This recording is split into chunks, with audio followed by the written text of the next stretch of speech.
जरा सोचिए, एक ऐसा देश जो अपनी शांति की विरासत के लिए जाना जाता है, अचानक एक दिन दुनिया के सामने आकर ऐलान करता है कि वो एक न्यूक्लियर पावर है।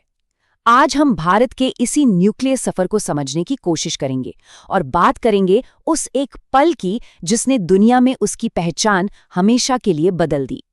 और यहीं पर उठता है एक बहुत बड़ा सवाल। एक ऐसा देश जिसकी नींव ही शांति और अहिंसा के सिद्धांतों पर रखी गई हो, वो आखिरकार एक घोषित न्यूक्लियर पावर कैसे बन गया? मतलब इस रास्ते पर चलने की जरूरत क्यों पड़ी? चलिए इस पूरी कहानी को शुरू से समझते हैं। तो इस कहानी की शुरुआत होती है भारत की आज़ादी के ठीक बाद। उस दौर में जब देश के पहले प्रधानमंत्री एक नए आधुनिक भारत का सपना देख रहे थे।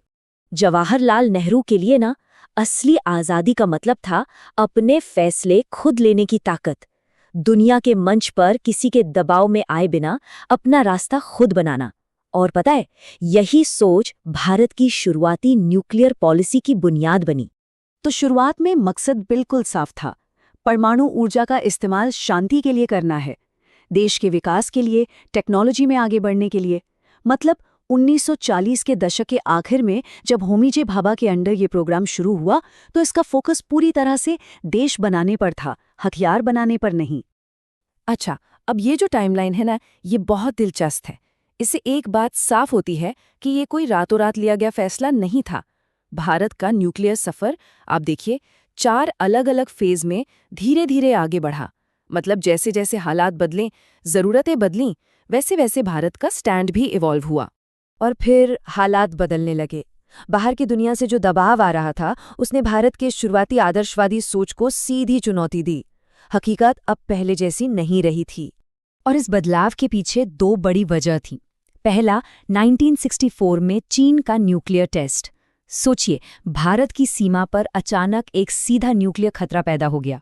और दूसरा, पाकिस्तान की अपनी न्यूक्लियर महत्वाकांक्षाएं।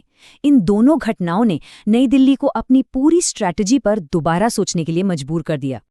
अब दुनिया भर में ये चिंता बढ़ रही थी कि कहीं और देश भी न्यूक्लियर हथियार न बना लें। तो इसी को रोकने के लिए ग्लोबल कम्युनिटी एक साथ आई और उनका जवाब था ये संधि, न्यूक्लियर नॉन प्रोलिफरेशन ट्रीटी, जिसे हम एनपीटी कहते हैं। लेकिन भारत ने इस पर साइन करने से साफ मना कर दिया। सवाल उठता है क्यों? क्योंकि भारत ने इसे एक भेदभाव वाली संधि माना।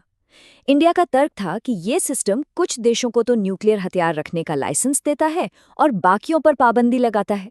मतलब ये दुनिया को 2 हिस्सों में बांट रहा था, एक वो जिनके पास न्यूक्लियर हथियार हैं और दूसरे वो जिनके पास नहीं। ये तो एक तरह का न्यूक्लियर कोलोनियलिज्म था, है ना? तो ये सारी चीजें मिलकर उस एक बड़े मोमेंट के लिए स्टेज सेट कर रही थीं। वो ऐतिहासिक पल जब भारत ने तय किया कि अब अपना रास्ता बदलना होगा और दुनिया को अपनी नई हकीकत बतानी होगी। और वो साल था 1998। एक ऐसा साल जो इतिहास के पन्नों में दर्ज हो गया। एक ऐसा साल जिसने साउथ एशिया की पूरी जियोपॉलिटिक्स को हमेशा के लिए बदल कर रख दिया। कोड नेम था ऑपरेशन शक्ति। मई 1998 में पोखरण के रेगिस्तान में हुए एक के बाद एक कई न्यूक्लियर टेस्ट, और इस ऑपरेशन के साथ भारत ने दुनिया को एक बहुत साफ और सीधा संदेश दे दिया था। उस वक्त के प्रधानमंत्री अटल बिहारी वाजपेयी ने अपने शब्दों में इसे बिल्कुल साफ कर दिया था। उन्होंने कहा कि हमारे आसपास का सुरक्षा माहौल लगातार बिगड़ रहा है और इसलिए हमें ये कदम उठाने के लिए मजबूर होना पड़ा। मतलब साफ था, ये कोई हमला करने की तैयारी नहीं थी, बल्कि अपनी सुरक्षा सुनिश्चित करने की एक जरूरत थी। लेकिन कहानी यहाँ खत्म नहीं हुई। टेस्ट तो हो गए, पर अब एक और बड़ी चुनौती सामने थी। वो थी अपनी नई पहचान बनाने की, दुनिया को ये यकीन दिलाने की कि भारत एक जिम्मेदार न्यूक्लियर पावर है। और जैसा कि उम्मीद थी, दुनिया की पहली प्रतिक्रिया बहुत तीखी थी। चारों तरफ से आलोचना हुई और भारत पर कई तरह के अंतर्राष्ट्रीय प्रतिबंध यानी सैंक्शंस लगा दिए गए। ये भारत के लिए एक बहुत बड़ा डिप्लोमैटिक चैलेंज था। तो इस चैलेंज से निपटने के लिए भारत ने दुनिया के सामने अपनी न्यूक्लियर डॉक्ट्रिन रखी, बहुत ही साफ और पारदर्शी। पहला पॉइंट था क्रेडिबल मिनिमम डिटरेंस। मतलब हम सिर्फ उतने ही हथियार रखेंगे जितने अपनी सुरक्षा के लिए जरूरी हैं, किसी हथियारों की दौड़ में शामिल नहीं होंगे। दूसरा, और ये सबसे जरूरी है, नो फर्स्ट यूज की पॉलिसी, यानी हम कभी भी पहले हमला नहीं करेंगे। तीसरा, अगर हम पर न्यूक्लियर हमला होता है तो हमारा जवाब बहुत बड़ा और विनाशकारी होगा। और चौथा, फाइनल बटन हमेशा एक चुनी हुई सरकार के हाथ में होगा, सेना के हाथ में नहीं। और फिर सालों की डिप्लोमेसी के बाद 2008 में वो ऐतिहासिक पल आया, इंडो यूएस न्यूक्लियर डील।